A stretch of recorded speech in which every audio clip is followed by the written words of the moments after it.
నిన్నటి big boss నామినేషన్లో నిన్న బిగ్ బాస్ నామినేషన్ రసవత్తరంగా అంటే రసవత్తరంగా సాగింది.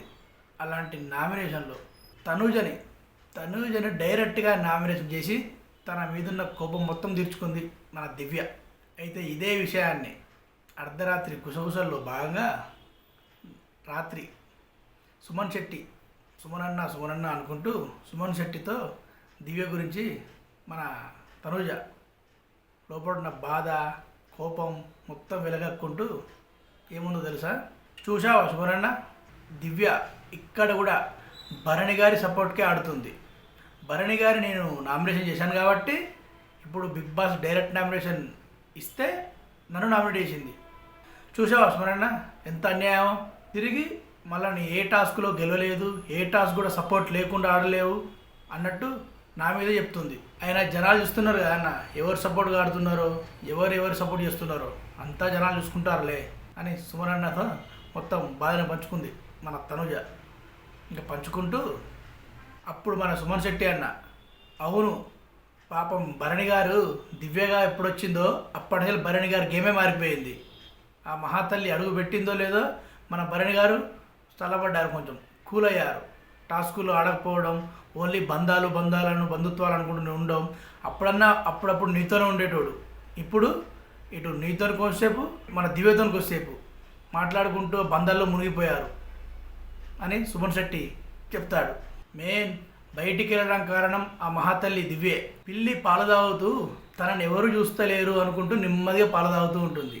కానీ అక్కడ తనకు తెలియని విషయం ఏంటంటే తనకు తాను తప్ప అందరూ తనను చూస్తున్నారు అనే చిన్న విషయం జనాలు బయట మర్చిపోతారు. ఇక్కడ బిగ్ బాస్లో కూడా దివ్య మర్చిపోయింది అని సుమన్ శెట్టి చాలా బాగా వివరించాడు. అలా ఉంటుంది దివ్య బిహేవియర్ అనుకుంటూ సుమనన్న కూడా మన తనుజకి వత్తాసు పలికాడు. దివ్య చేయాలనుకుంటే ఇమాన్యుల్ని కూడా చేయవచ్చు నామినేట్, కానీ చేయలేదు. చాలా పాయింట్స్ ఉన్నాయి ఇమాన్యుల్ చేయాలంటే, కానీ కేవలం నన్ను మాత్రమే టార్గెట్ చేసింది. ఎందుకు?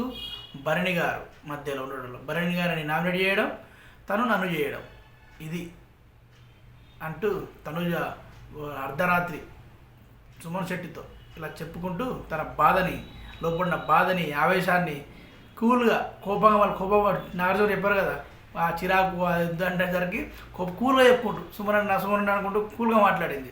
దివ్య హౌస్లోకి వచ్చినప్పటి నుంచి భరణి గారి విషయంపై నా మీద గర్జి పెట్టుకుందన్న, నా మీద బాగా గర్జి పెట్టుకుంది. అది మెల్లమెల్లగా ఇప్పుడు బయటపడుతుంది. అయినా కూడా నాకేం ఫరక్ పడదులే అన్న, నా గేమ్ నాకు తెలుసు, బయట చూస్తున్న జనాలకు తెలుసు.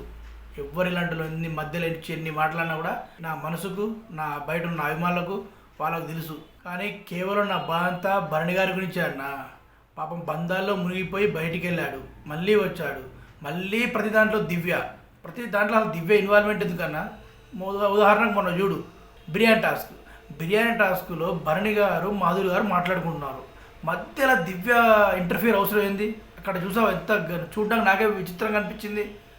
నేను తినలేదు, మన మాధురి తినలేదు, రాత్రి తినకుండా పడుకున్నాం. అసలు దివ్య ఇన్వాల్వ్మెంట్ అవసరమా? భరణి గారు మాధురి టాపిక్ జరుగుతుంది, ఏదో చెప్పుకుంటారు, ఏదో మాట్లాడుకుంటారు, మళ్ళీ కలిసిపోతారు, తింటారు.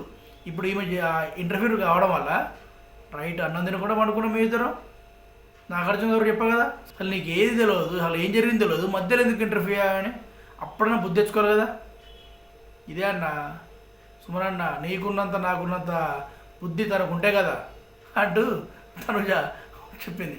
ఇలా అర్ధరాత్రి దివ్య అసలు భాగవతం బయట పెట్టింది మన తనుజ. సుమనన్న అనుకుంటూ స్మూత్గా మంచిగా లోపడున్న బాధ, కోపం, ఆవేశం అన్నీ తీర్చుకుంది తనుజ.